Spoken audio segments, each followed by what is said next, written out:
रत्नागिरी सिंधुदुर्गचे माजी खासदार रिफायनरीला विरोध करत होते असं उदय सामंत यांनी म्हटलंय। रिफायनरी संदर्भात ठाकरे गटाची भूमिका काय असा सवालही उदय सामंत यांनी विचारलाय। राजापूरचे स्थानिक आमदार रिफायनरीचे समर्थन करतात असं सामंत यांनी म्हटलंय। ठाकरे गटाकडून दुहेरी भूमिका मांडली जाते असाही टोला उदय सामंतांनी लगावलाय।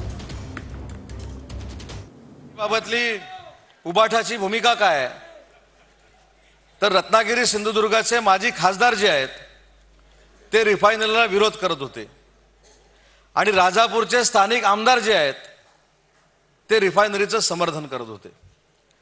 त्याच्यामुळे प्रत्येक प्रकल्पामध्ये आपली नकारात्मक भूमिका ठेवायची आणि काही लोकांना सांगून सकारात्मक भूमिका ठेवायची आणि प्रकल्प जर झाला तर तो आमच्यामुळे झाला आणि प्रकल्प जर गेला तर आमच्या आंदोलनामुळे गेला अशा पद्धतीची भूमिका उबाटाची लोक मांडतात।